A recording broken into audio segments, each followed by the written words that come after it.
जैसे आप जानते हैं, परम पिता परमात्मा, वो सुप्रीम पावर, वो अल्लाह, वो वाहिगुरु, वो गॉड, जो कण कण में, जर्रे जर्रे में मौजूद है, उसे देखने के लिए ना पैसे की जरूरत है, ना ऊंची जात मजहब में जन्म लेने की जरूरत है, ना कोई पाखंडवाद, ना घर परिवार छोड़ने की जरूरत है, ना जमीन जायदाद, ना रुपए पैसे की जरूरत है। और आज पहुंच और ना ही पारिवारिक शक्ति की जरूरत है। उसे पाने के लिए दिलो दिमाग के शुद्धिकरण की बहुत जरूरत है। जब तक आपके विचार शुद्ध नहीं होते, तब तक आप उस परम पिता परमात्मा को नहीं पा सकते। दुनिया को बहकाना, दुनिया को मूर्ख बनाना लोगों को आता है, पर परम पिता परमात्मा किसी की मक्खनबाजी में, किसी के दिखावे में, किसी की चालाकी में कभी नहीं आते। उसको पाने के लिए अपने विचारों को शुद्ध करना है। ये नहीं कि लाखों की ठगी मारो और चंद रुपए मालिक आपसे ले लेगा और आपका भला कर देगा। यह आपका भ्रम है। इस तरह तो आप मालिक को हिस्सेदार बनाते हो ठगी में, कि मैं लाख कमाता हूं, 10,000 तेरा, तू भी खुश, मैं भी खुश। यह बिल्कुल गलत है। आप अपने विचारों को जब शुद्ध कर लोगे, जैसे व्यवहार के आप बाहर नजर आते हैं वैसे अंदर, और जैसे अंदर हैं वैसे बाहर, नेक भले विचार कर्म करने लग जाओगे तो जंगल पहाड़ उजाड़ों में जाने की जरूरत नहीं, अपने घर में भगवान को देख सकोगे। अपने आत्मबल को बढ़ाना है,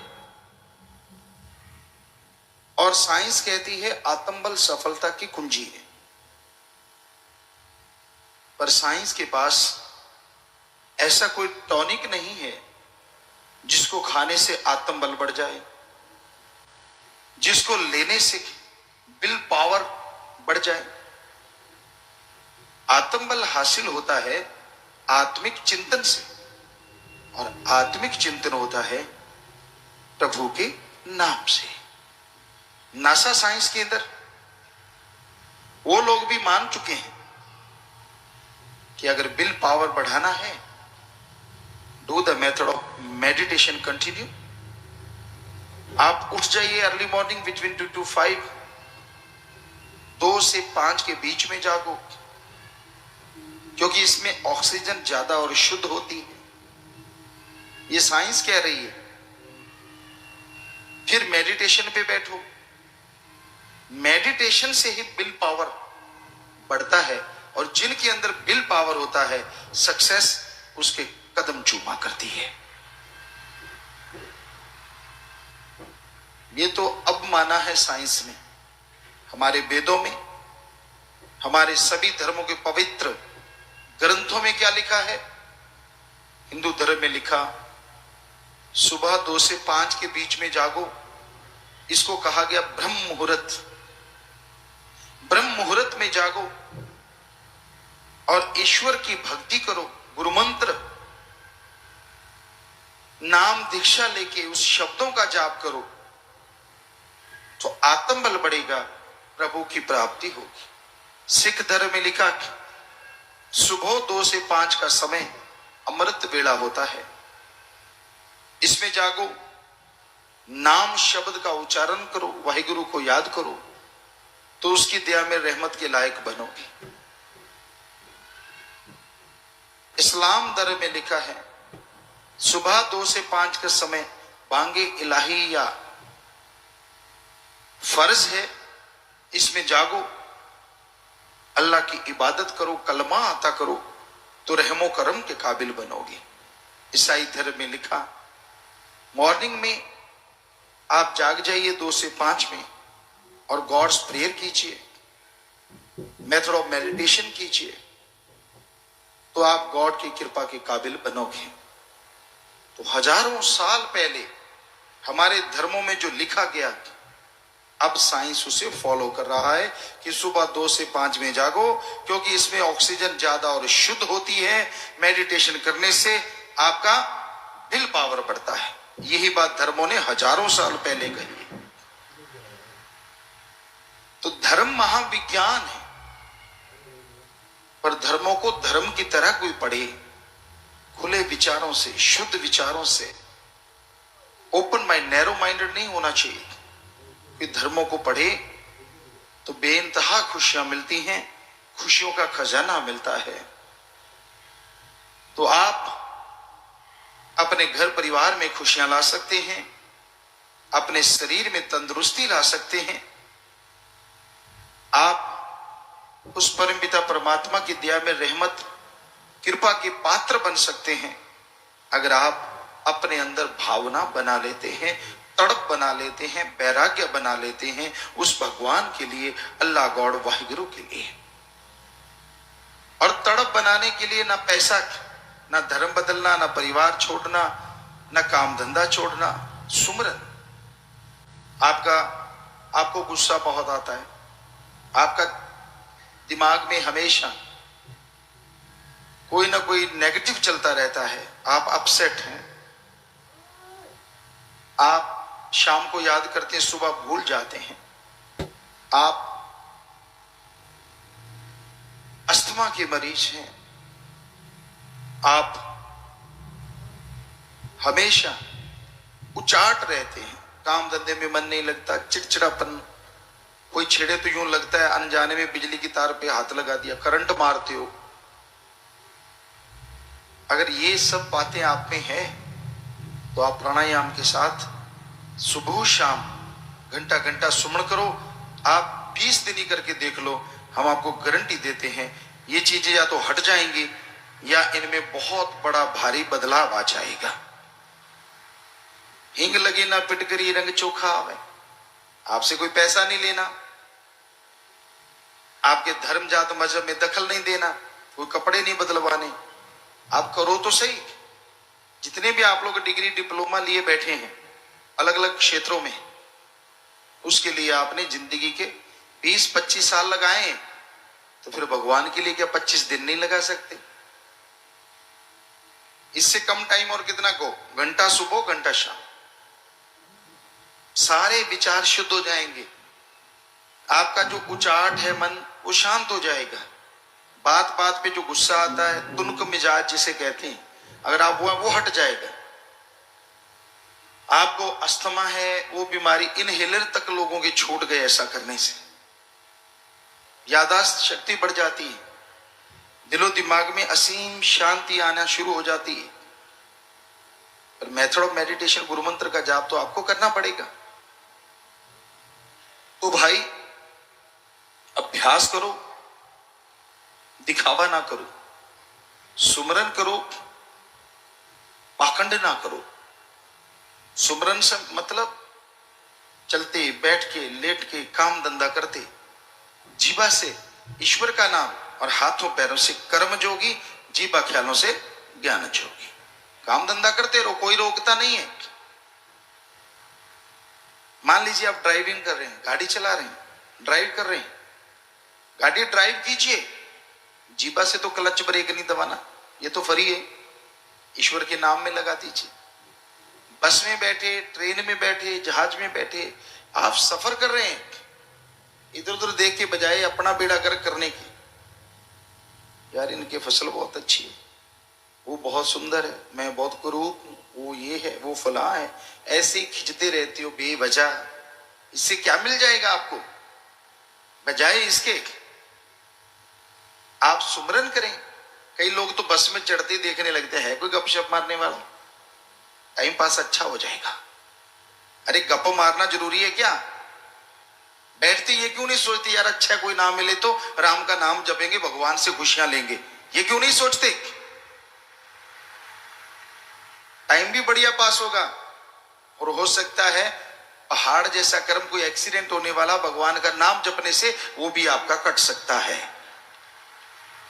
पहाड़ जैसे कर्म को कंकर में बदल देता है ईश्वर का नाम, इतना बढ़िया है। साथ में सफर अच्छा, साथ में खुशियां खुशियां। तो आप करना नहीं चाहते ईश्वर के नाम का जाप, वरना ये तो भ्रम है कि मेरे पास टाइम नहीं, मुझे टाइम नहीं मिला, फलाना है ढिंकड़ है। कहीं बिल्कुल खाली होते तो भी सुमरण नहीं करते, चक चक चक चक सारा दिन चलती रहती जी लो लो माई जुबान, बिल्कुल परवाह नहीं करते। इसकी चुगली कर, उसको छोड़ा, अगले को पकड़ लिया, उसको छोड़ा, उससे अगले वाले को ले तेरे की सारा दिन जैसे धोबी प्रेस चलाता है ऐसे चलाते रहते, चुगली निंदा कर कर।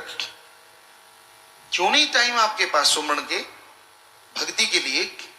क्यों नहीं करते सुमरन, क्यों नहीं करते भक्ति? भाई परेशान होते रहेंगे, कर्मों का बोझ उठाते रहेंगे। साईं मस्ताना जी महाराज का वो वाक्य याद आ जाता है। उनके समय एक सज्जन आए, वो कूड़ा करकट उठा रहे थे, रूढ़ी वगैरह, कूड़ा करकट, गोबर, खाद डाल रहे थे खेतों में। साईं जी कहने लगे भाई देखो राम का नाम जपना कितना आसान कितना मुश्किल, अभी आपको बताता हूं कि तुस आदमी को बुलाओ। बुलाया, सारे दिन का क्या लेता है भाई? कहता जी 1 रुपया लेता हूं। अरे सारा दिन गोबर गंदगी उठाता है, 1 रुपया, हम तुझे 2 रुपए देंगे। कहता अच्छा जी क्या करना होगा? कहते कुछ नहीं, नहा ले, ये ले अच्छे कपड़े पहन ले। कहता बढ़िया, नहाया, कपड़े धोती कुर्ता पहन लिया, अब क्या करना है जी? वो रही कुर्सी, कहा ये ले राम का नाम, इसका जाप कर, सारा दिन जाप करना है। कहता ठीक है जी, ये तो मजे आ गए। कहां गोबर उठाना, गंदगी उठाना, और कहां आराम से बैठ के भक्ति करना, मिलेंगे 2 रुपए डबल। बैठ गया, बेटा जब तो सही। अब 1 घंटा हुआ राम का नाम जपते, दम घुटने लगा, खाज खुजली शुरू हो गई, इधर उधर देखने लगा कहां से भागूं। आदमी पैरे पे खड़े थे, भाग सकता नहीं। बड़ी मुश्किल से 1.5-2 घंटे हुए, भागा भागा आया। कहता साईं जी ये लो आपके 2 रुपए, ये लो आपके अच्छे कपड़े, मुझे तो गोबर उठाना सारा दिन मंजूर है, भक्ति नहीं मैं कर सकता। आज आजमा लो, आप में से जो कहे कि हाँ जी सारा दिन सुमन कर लूंगा, जो दिहाड़ी मजदूरी करते आज डबल दे देते, करके देखो। सवाल ही पैदा नहीं होता, मन उसी टाइम ही कहेगा भाग ले भाई, कहां पंगा लेता है, क्यों लेता है। घंटा तो मुश्किल से करते हैं, मिन्नतें करते हैं कि बेटा घंटा घंटा सुबह घंटा शाम सिमरण कर लिया करो। करेंगे जी, और दूसरों को यूं दिखाते मैं घंटा करने वाला हूं। हमें भी कहते हैं देखो मैं घंटा करता हूं जी, मैं तो वचन मानता हूं। वचन मानने तो कर 24 घंटे लगातार, अगर खाली है तो कर ले। फिर तू तो खाली है, कोई काम नहीं, कोई धंधा नहीं। ना जी ऐसा संभव नहीं है, ये कलयुग है। तो आप घंटा सुबह शाम सुमरण करें, आधा घंटा सुबह शाम कर लें, एक नियम बना लें और उस पर पक्के उतरो, कहना ना पड़े, खुशी से और रुचि से करो। फिर देखो कैसे परमानंद मिलता है और कैसे खुशियों से आप लबरेज हो जाते हैं। मालिक साजने बाजी प्यारी सासंग जियो, ईश्वर अल्लाह वाहिगुरु राम जिस ताकत को कहा जाता है, हम लोग अनजान रह जाते अगर सच्चा गुरु मुर्शिद कामिल ना मिलता। कोई नाम ना जानता राम का, अल्लाह वाहिगुरु गौर खुदा रब का, अगर सच्चा गुरु पीर फकीर इस धरती पे ना आया होता। ईश्वर अपने संतों को, पीर फकीरों को इस धरती पे भेजते हैं ताकि उस भगवान से बिछड़ी हुई जीवात्माएं फिर से भगवान से मिल जाएं। और गुरु आके यहां सच का प्रचार करते हैं, सच्ची बात बताते हैं, सच से जोड़ते हैं और सच पे चलना सिखाते हैं। जो सुन के अमल कर लेते हैं उनका बेड़ा पार हो जाता है, और जो सुन के अमल नहीं करते वो खाली रह जाते हैं। पीर फकीर किसी की जमीन जायदाद, रुपया पैसा या रंग रूप के भूखे नहीं होते। पीर फकीर को अगर खुश करना हो, कोई तोहफा देना हो, तो राम का नाम जपो, प्रभु की बनाई सृष्टि की सेवा करो, वचनों पे अमल करो। यकीनन यही सच्चा तोहफा है इस कलयुग में जो अब अपने गुरु पीर फकीर को दे सकते हैं। राम नाम का जाप 10 मिनट, 15 मिनट, 5 मिनट, जितना भी कर सको, सुबह शाम जब भी टाइम लगे जरूर करो। गुरुमंत्र आप ले लेते हो और उसके बाद पता ही नहीं चलता गुरुमंत्र रखा कहां है। यूं लगता है जैसे कहीं लॉक लगा के सामान भूल गए। उसी तरह कई सज्जन तो गुरुमंत्र लेके जाप करना भूल जाते हैं। ये गलत बात है।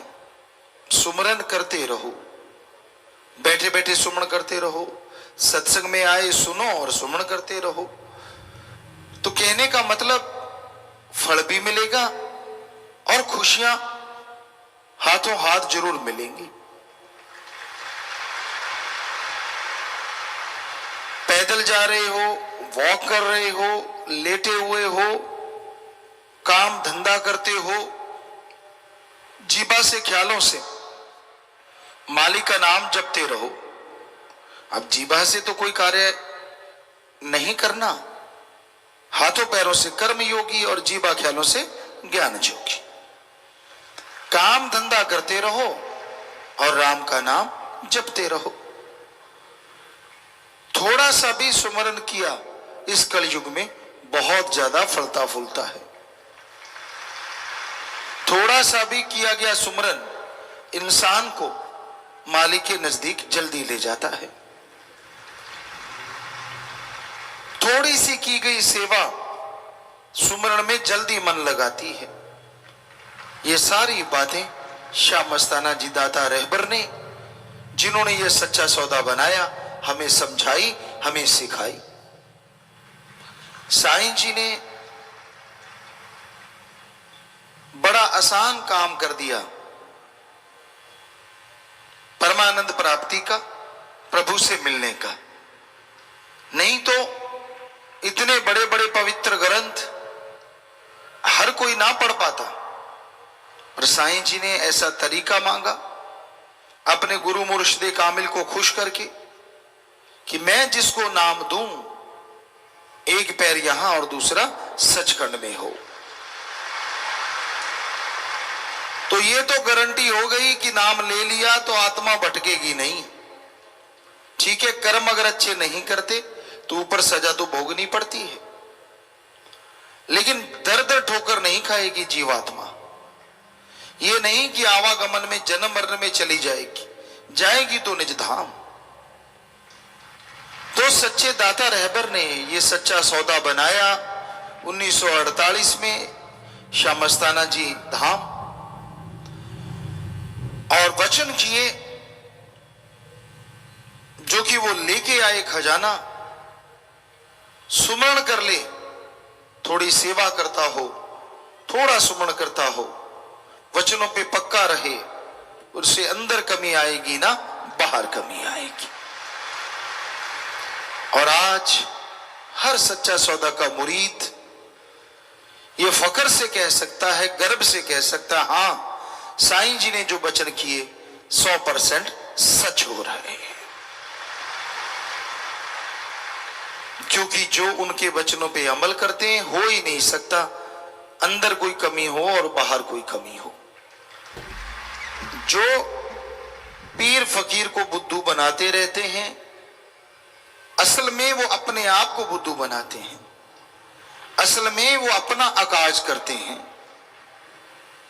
सच से जुड़ के सच पे चलना बहुत महानता होती है। और जब कोई ईश्वर का आशिक हो जाता है ना, वो किसी दूसरे का आशिक नहीं होता।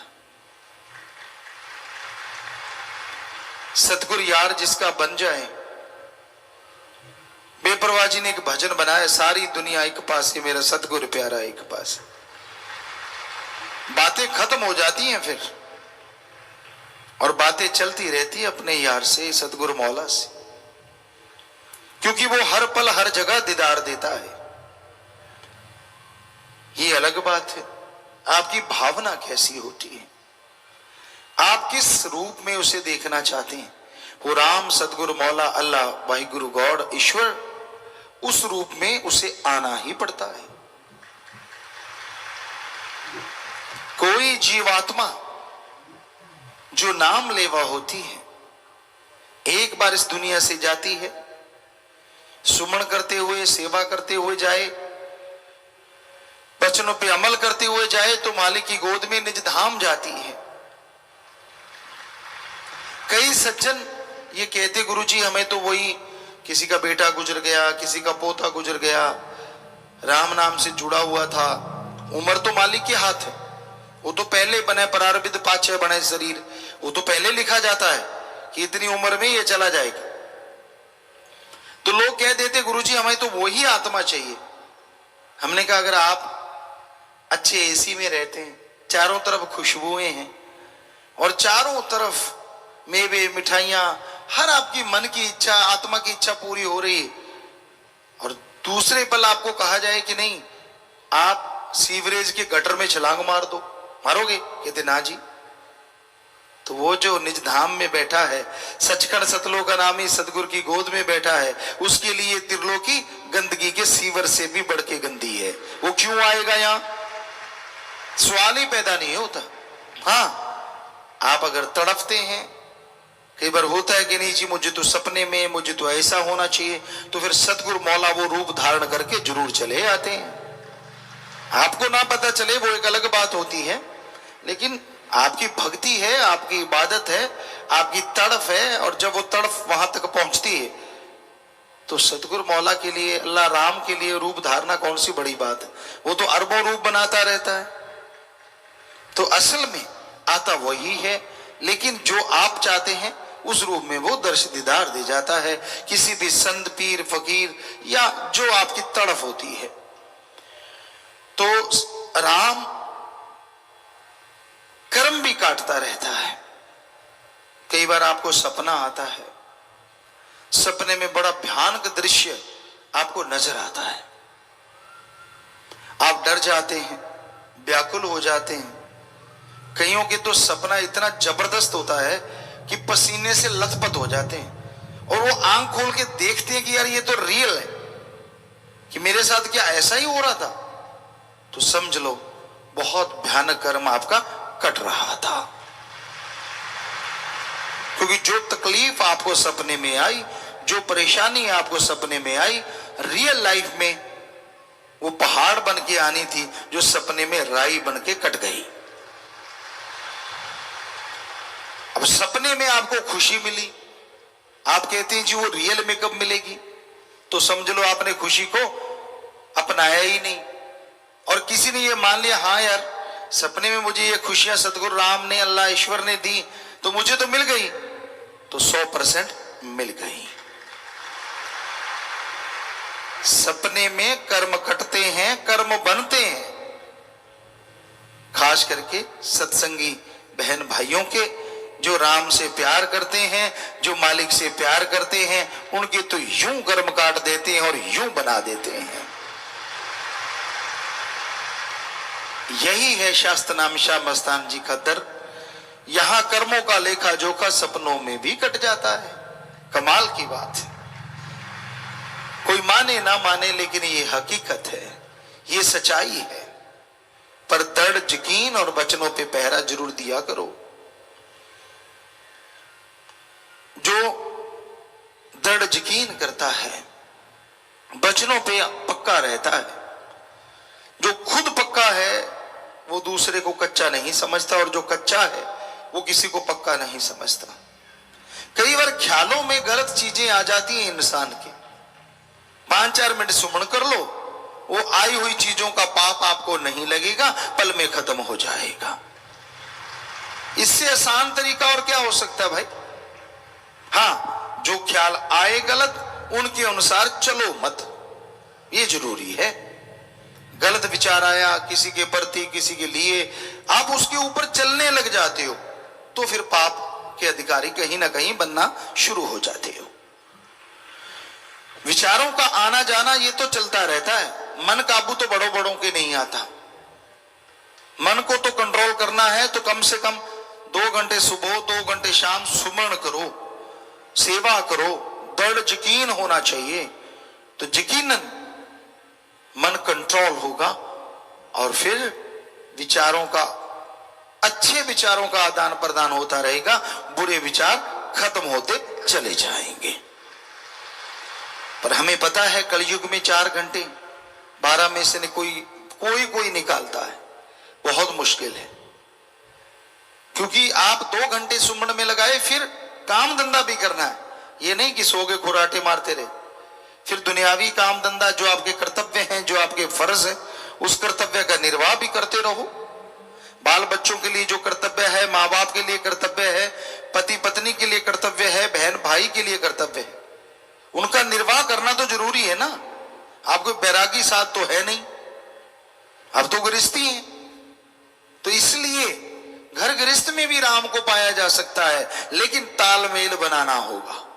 सुबह 4 से 5 बजे तक, 4:15 बजे तक 15 मिनट 20 मिनट 2 घंटे सुमन किया, एक्सरसाइज वगैरह, थोड़ा वॉक वगैरह किया, खाना खाया, जो फर्ज है आपके, जो कर्तव्य है, नौकरी की, दुकानदारी की, खेती बाड़ी की, जो भी पढ़ने गए, जो भी आपका कर्तव्य है वो निर्वाह किया, बाल बच्चों को टाइम दिया, सब परिवार को टाइम दिया, और फिर मालिक को फिर से टाइम दो। तो इस तरह तालमेल बिठाओ। जो त्यागी तपस्वी उनका तो फिर एक ही मकसद है जिंदगी का कि सुबह घंटा 2 घंटे सुमन करो, बाकी सारा दिन सेवा करो, कभी किसी का दिल ना दुखाओ, कड़वे बोल मत बोलो, किसी को गलत मत बोलो, और बोला गया तो पांव के हाथ लगा के माफी ले लो, ताकि आपका मन नीचा रहे, अहंकार ना चढ़ जाए आपको। क्योंकि त्यागी तपस्वी में अहंकार जल्दी चढ़ता है कि आपको पता नहीं मैं कौन हूं, बस यही गड़बड़ हो जाती है। और अगर आप पांव के हाथ लगवाने लग गए फिर तो अहंकार चरम सीमा पे चला गया। हमने देखा कई लोग लगवाते हैं, हमारे सामने तो हटा देते हैं, आगे पीछे लगवाते रहते हैं। तो बड़ा अजीब लगता है कि यार सेवा बड़ी करते हैं, राम का नाम भी कहीं ना कहीं जपते हैं, ऐसा नहीं करना चाहिए। ये नहीं कि कोई पांव के बड़ों के हाथ लगाए तो गलत है, लेकिन जब आप त्यागी तपस्वी होगे तो मान बढ़ाई के चक्कर में पड़ो ही ना कि भाई जी जैसा तू है वैसा मैं हूं, बस सेवा करता हूं, सदगुरु मौला की कृपा है, वरना मेरा ऐसा कुछ नहीं मुझ में जो मैं इतनी मान बढ़ाई का हकदार बनूं। सुमन करते रहिए, बाकी समय सेवा में लगाओ दिन रात, तो पता ही नहीं चलेगा दिन कब गुजर गया, रात कब गुजर गई, और इतनी खुशियां आएंगी, खुशियों में उड़ते फिरोगे। तो चाहे आप त्यागी तपस्वी हैं, चाहे घर गृहस्थी वाले हैं, सबके लिए वचन तो वही होते हैं, सेवा करो, सुमरण करो, कर्तव्य का निर्वाह करो। भगवान अल्लाह वाहिगुरु राम गौड़ खुदा रब, अरबों नाम है उसके, पर वह शक्ति एक थी, एक है और एक ही रहेगी। क्या आपने सुना है लोग पानी के नाम पे कभी झगड़ा करते हो? पानी को जल, नीर, वाटर, वाशर, आब, नीलू, नीरू, अनि, बहुत से नाम है। क्या आपने सुना है कि मेरा पानी को तू जल क्यों कहता है और जल को वाटर, वाटर को आब क्यों कहता है? लोग कहते गुरुजी हम क्यों झगड़े, हमें पता है पानी तो वही है, नाम बदल गया तो क्या हुआ, स्वाद और रंग थोड़ा ही ना बदलता है। हम तो समझदार हैं। हमने कहा वाकई खाने पीने की चीजों के नाम अलग अलग हैं, कभी आपने झगड़ा किया? कहते गुरुजी हम झगड़ा क्यों करेंगे,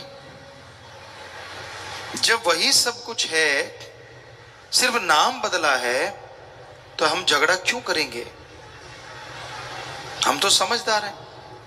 हमने कहा वाकई आप समझदार हैं, क्योंकि पानी का नाम बदलने से पानी का रंग स्वाद नहीं बदलता। कोई भी खाने पीने की चीज का नाम बदलने से उसका स्वाद नहीं बदलता। जब छोटे से पानी का नाम बदलने से उसका स्वाद रंग नहीं बदलता, तो अल्लाह वाहिगुरु गॉड खुदा रब, वो तो सबसे बड़ी ताकत है, उसका नाम बदलने से वो कैसे बदल जाएगा? उसके लिए क्यों झगड़ा करते हो? तब समझदारी किधर चली जाती है? तब क्यों नहीं समझ आती कि हम सब एक, हमारा मालिक एक। ये धर्मों में शिक्षा है। प्रैक्टिकली देखो आप, ब्लड ग्रुप अगर सेम है, हिंदू का खून मुसलमान के, मुसलमान का सिख के, सिख का ईसाई के, छोटी जात वाले का बड़ी जात के, बड़ी जात वाले का छोटी जात के, खून लग जाता है, तो फिर बताओ फर्क कहां है और किस जगह पे है? क्या अपने आप को बड़ा कहते हो? आप जब जन्मे थे ताज लगा हुआ था और छोटे के पूंछ लटक रही थी, क्या ऐसा था? कुछ बताइए तो सही। क्या दांतों की जगह आपके मुंह में हीरे लगे हुए हैं जो छोटों के हड्डियां लगी हुई हैं? कुछ तो बताओ। जो भेदभाव करते हैं जात पात का, जो ऊंच नीच बताते हैं, हमें एक चीज बताओ, भगवान ने आपको अलग क्या दिया है?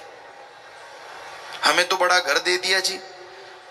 अरे बड़ा घर में जन्म हो गया, अच्छे कर्म, लेकिन उसमें रह के अगर बुरे कर्म करोगे तो नरकों का दरवाजा खुला है।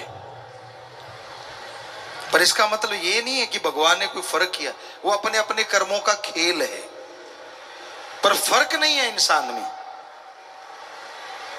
तो ये भावना इंसान के अंदर अगर रहे तो वो किसी को ऊंचा नीचा नहीं कहेगा, किसी को छोटा बड़ा नहीं कहेगा। हम सब एक हैं, हमारा मालिक एक है। यही सच है, यही वास्तविकता है जिसे बदला नहीं जा सकता। आप सफाई पसंद हैं, ये गलत नहीं, सही है, लेकिन कोई सफाई नहीं करता, आप उसे समझा सकते हैं, उसे किनारा थोड़ा सा कर सकते हैं, थोड़ा दूरी पे बैठ जाएंगे या थोड़ा दूर रहेंगे, लेकिन आप उसे बुरा भला नहीं कह सकते। आप उसे गालियां नहीं दे सकते। सफाई जरूरी है, शरीर की सफाई, उससे जरूरी है आत्मा की सफाई। जब तक आदमी की आत्मिक विचार शुद्ध नहीं होते, तब तक वो भगवान की कृपा पात्र नहीं बन पाते। वो जीवात्मा, वो रूह। और अपने विचारों का शुद्धिकरण आप अपनी शक्ति से, माता पिता के जोर से या किसी और प्रयास से कभी भी नहीं कर सकते। आपका शुद्धिकरण होगा तो खुद आपके द्वारा। सच्चा संत मिले, गुरु पीर फकीर मिले, वो गुरुमंत्र नाम शब्द दे, आप उसका अभ्यास करें तो यकीनन आपके विचार बदल जाएंगे, आपका माइंड वॉश होगा, शुद्धिकरण होगा, और घर में खुशियां, बरकतें आएंगी, और ये शरीर रूपी घर भी मालिक के इंतजार में पलकें बिछा देगा। जब इंसान तंदुरुस्त होता है तो छोटी से छोटी चीज भी नियामत लगती है, और जब आदमी तंदुरुस्त ना हो, बड़ी से बड़ी चीज भी क़यामत लगती है। शरीर का तंदुरुस्त होना अति जरूरी है, पर क्या आप जानते हैं, शरीर को तंदुरुस्त करने वाली आत्मा का तंदुरुस्त होना सबसे अति जरूरी और पहले है। जिनकी आत्मा मर जाती है, तंदुरुस्त होते हुए भी वो बीमार रहते हैं, क्योंकि वो खुशियां हासिल नहीं कर पाते, हर समय गमगीन रहते हैं, हर समय परेशान रहते हैं, दिलो दिमाग में कुछ ना कुछ चलता रहता है। ये आत्मिक कमजोरी या आत्मा का बीमारपन है, जिसकी वजह से आप दुखी रहते हैं, परेशान रहते हैं, गमगीन रहते हैं।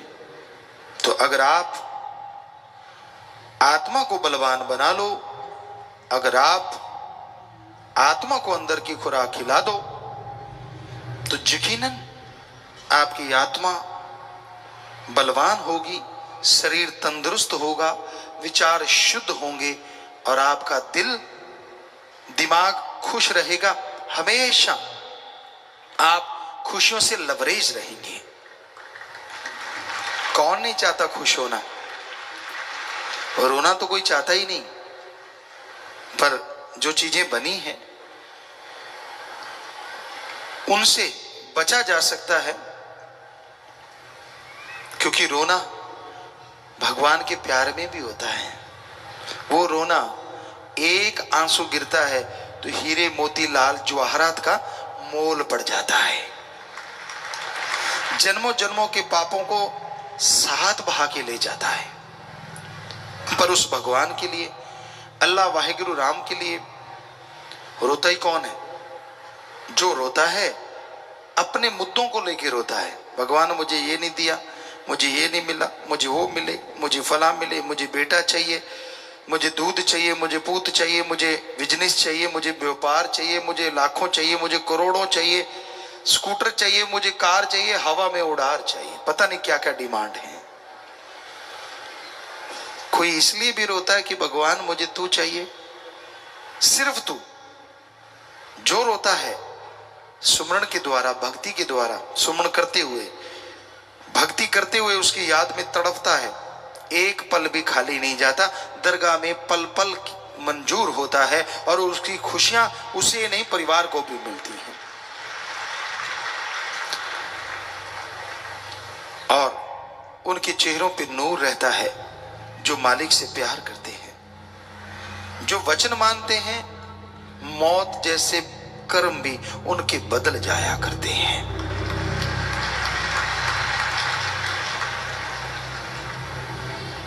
इसलिए पीर फकीर जो बात कहते हैं वो भगवान के वचन होते हैं, उनको माना करो, मजाक नहीं होता वो।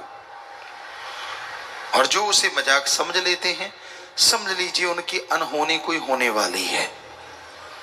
जो पीर फकीर के वचनों की धज्जियां उड़ाते हैं, समझ लीजिए कुछ होने वाला है उनके साथ, क्योंकि विनाश काले विपरीत बुद्धि। जब आदमी अपने पाप कर्मों का बोझ उठाता है तभी संतों के वचन नहीं मानता, अपने आप को कुछ और समझता है, अपनी हस्ती कुछ और बना लेता है। ये भूल जाता है कि वो यूं देता है तो यूं ले भी लेता है। वो दया का सागर है। आप सोचते होंगे जब वो देता है तो ले क्यों लेता है? शब्दों में थोड़ा बोलने में हेरफेर हो जाती है। वो तो देता ही देता है, पर ले लेता जब आप उसके वचनों की धज्जियां उड़ाते हैं, कर्म बुरे करते रहते हैं, निंदा करना, चुगली करना, सिर जोड़ जोड़ के, तो आप अपने पैरों पे कुल्हाड़ी मारते हैं और आप मालिक की सारी रहमत को खत्म कर देते हैं पाप कर्मों से, तो सारी चली गई। इसलिए यह जरूर समझा करो, संत पीर फकीर के वचन मानने में ही फायदा है। कोई राज दे दे, राजा बना दे, और एक तरफ मालिक का प्यार हो। परम पिता शास्त्र नाम जी दाता रहबर शाह मस्ताना जी महाराज फरमाया करते कि मालिक के प्यारे को कोई राजपाट पे बैठा दे और ये कहे कि मालिक के दर्शन नहीं करने, प्यार नहीं करना, तो वो उस राजपाट की तरफ देखता नहीं।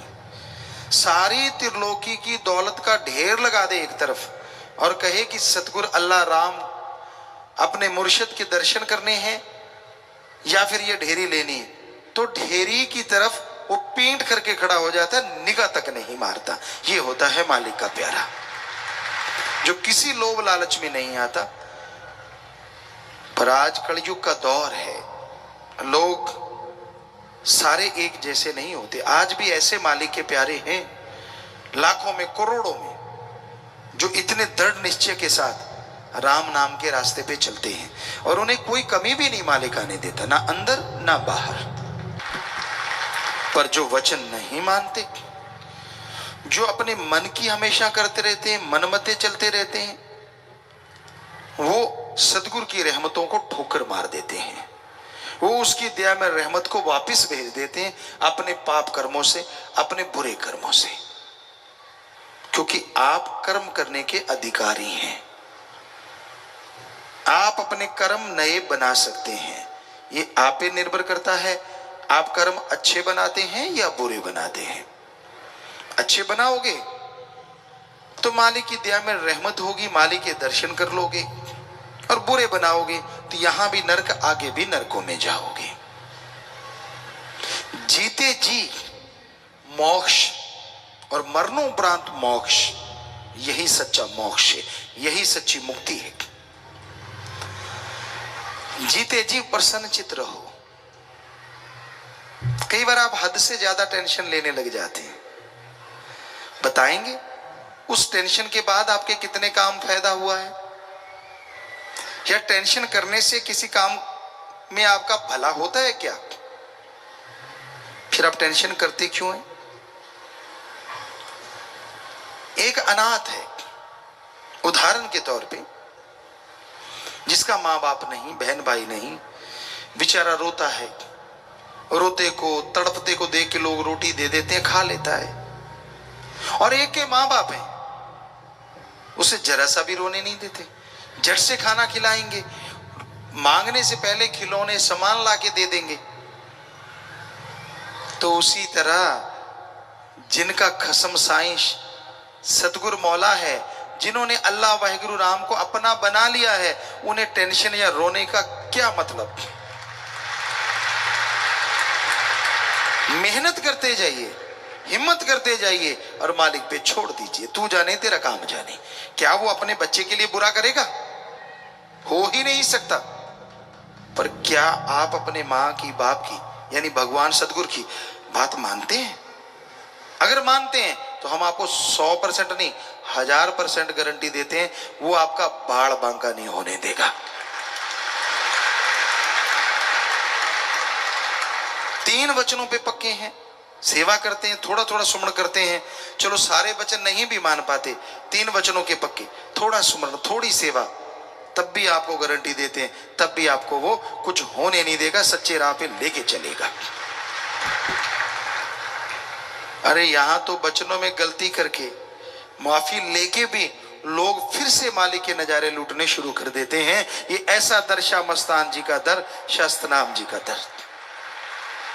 पर सच्चे दिल से तौबा करो, जब भी तौबा करो, दिखावा ना करो, पाखंड ना करो। फकीर कभी किसी का दिल नहीं तोड़ते, सबको आशीर्वाद कहते हैं, बुरा नहीं कहते। पर अति जब आ जाती है ना, तब इंसान को भोगना पड़ता है। कई आदमी सोचते हैं यार मेरी तो कोई गलती थी ही नहीं, मेरी तो जरा सी भी गलती नहीं थी, मैं तो बिल्कुल सही था, मेरे साथ ऐसा क्यों हुआ? उनके साथ वाले भाई बहन, पति पत्नी, कोई भी, वो भी सोचते हैं ये कोई बात है। पर उनको क्या पता जिसके साथ ऐसा हुआ वो कितनी गलती कर चुका है, कितना गुनाहगार बन चुका है, तब जाके उससे वो खुशियां चली जाती हैं। आज मास्टरमाइंड लोग हैं, ऐसी ऐसी बातें करेंगे कि अपने साये को भी पता नहीं चलने देते कि मैं क्या क्या गुनाह कर चुका हूं, क्या क्या गुल खिला चुका हूं। तो उनको दुख उठाना पड़ता है। आप सच्चे हृदय वाले बनो, छल कपट मत किया करो।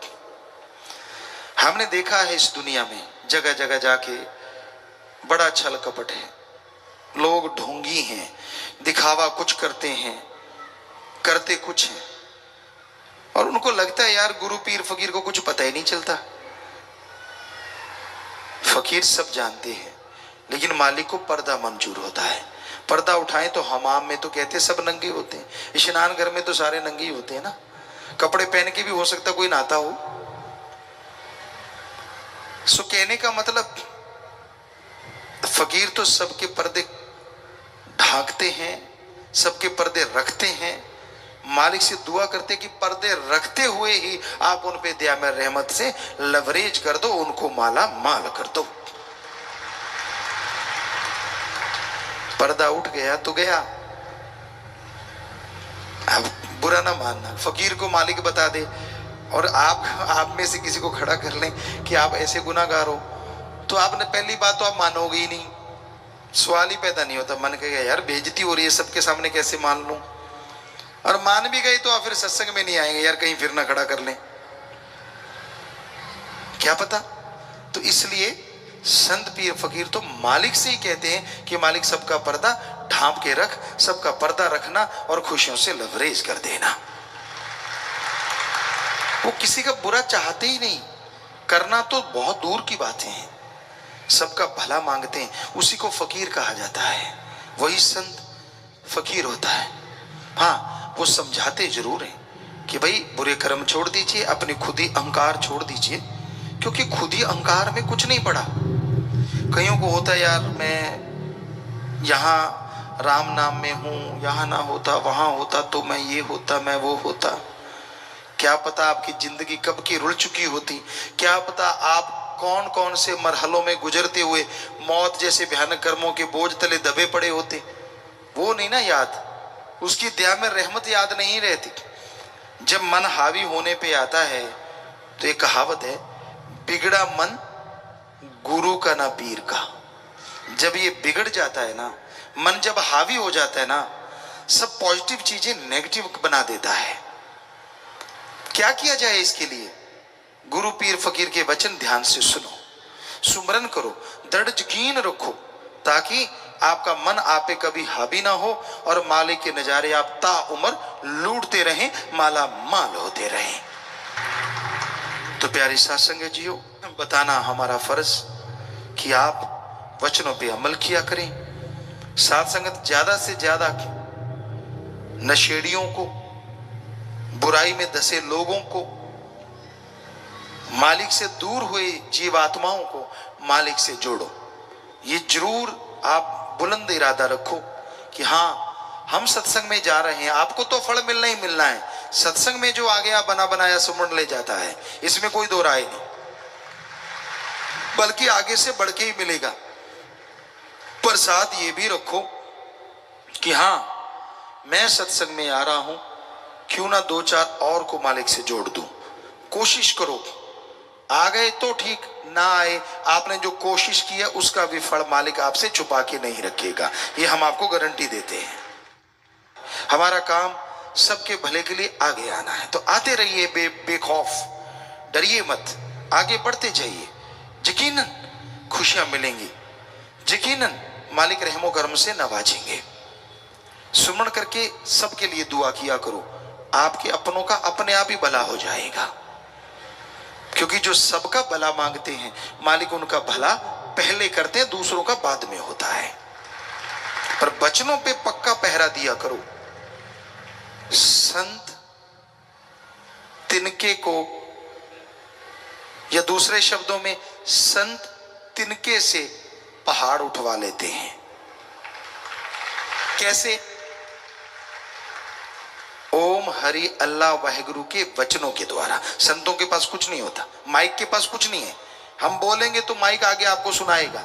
वैसे हमारे पास तो हमारा सतगुरु मौला है, वाहिगुरु अल्लाह सतगुरु, जैसा वो बोलेगा वैसा हमसे बुला लेगा, और जो उससे मान लेगा वो तिनका पहाड़ उठा लेगा। और अगर वचनों की काट कर दी, पहाड़ तो क्या 50 ग्राम की पट्टी नहीं उठाई जाती। फिर बात तो वचनों की है भाई। कहीं आप हम ही पे नाराज होते रहते हो, कहीं आप भगवान पे नाराज होते रहते हो, यार मुझे कुछ वो नहीं मिला, मुझे वो चीज चाहिए थी, मुझे वो वहां पहुंचना था। आप खुद का तो सोचा करें। तिनके से पहाड़ उठवाया उसने, जब तक तिनका वचन माने, और जैसे तिनके ने कहा यूं घूम गया मैं नहीं मानता, तो फिर 50 ग्राम की बट्टी भी नहीं उठाएगी। चाहे आप देख लो, जिसने ऐसा किया होगा वो जानते, जो तन लागी सो तन जाना है। सबको पता है इसमें कोई दो राय नहीं है। और हम हमेशा गारंटी देते हैं, साईं मस्ताना जी महाराज ने वचन किए थे, आज भी किए, आज भी करवा रहे हैं, करवाते रहेंगे। उन्हीं के वचन वो ही करवाते हैं। शाह मस्तान शाह सतनाम कि भाई सच्चे सौदे का मुरीद वचनों पे पक्का हो, थोड़ा सुमन करता हो, सेवा करता हो, उसे ना अंदर कमी रहे ना बाहर कमी रहे। हम आज भी गारंटी देते हैं, कोई एक हमें बता दे कि मैं गुरुजी ये करता हूं और मेरे अंदर बाहर कमी है, ऐसा आज तक हमें एक भी नहीं मिला 5 करोड़ में से। तो यही सच है, क्योंकि उनके वचन झूठे कैसे हो सकते हैं। अब आपका एक बैग है और सतगुरु मौला उसमें हीरे डाल रहा है, बैग सही सलामत है तो हीरे भर गए। अगर नीचे से आपने फाड़ रखा है और आप चौड़े होके चल रहे हैं बैग में, यार हीरे डल रहे हैं, ऊपर से डल रहे हैं, नीचे से निकल रहे हैं, खाली का खाली। घर जाके देखा तो फुस, देखा चारों तरफ चानन प्रकाश ही प्रकाश आ रहा है। समझ गए ना कि आप वचन ही नहीं मानते, वचनों की धज्जियां उड़ा रहे हैं और फिर चाहते हैं कि मेरे हीरे जवाहरात मेरी झोली में आ जाएं। वो तो डाल रहा है, फिर भी उसको नहीं परवाह कि तू वचन नहीं मान रहा, पर तू ना मानने की वजह से सारा सामान निकले जा रहा है। और तो था चना बाजे गना, बाजते रहो, खाली के खाली, कुछ ना मिला। काश आपने वो बैग को ना फाड़ा होता, काश वचनों की गलती ना की होती। आदमी कहता है यार इसकी कोई सीमा तो होगी, आप सुमन तो कीजिए, भक्ति तो कीजिए, तौबा तो कीजिए, कहीं तो रुकने का नाम लीजिए कि मैं गलती नहीं करूंगा, मैं बुरा कर्म नहीं करूंगा। यकीन मानो वो तो हीरे जवाहरात डाल ही रहा है। जैसे ही आप वचन मान के सतगुरु अल्लाह राम को वचन देके अपने बैग को सी लेंगे, वो हीरे जवाहरात उसमें रुकने शुरू हो जाएंगे, क्योंकि वो तो लगातार बरसा रहा है। वो जा रहे हैं तो आपकी वजह से, जा रहे हैं तो आपके कारण। तो इतना अहंकार मत करो कि अपने आप को पता नहीं क्या समझो, अपने बारे में सोचो, कहां से उठाया मालिक ने और कहां बिठा दिया, उसको याद किया करो। अपनी ईगो को इतना बुलंद ना करो कि कहीं ईगो में ही फंस के रह जाओ और मालिक आए ही ना।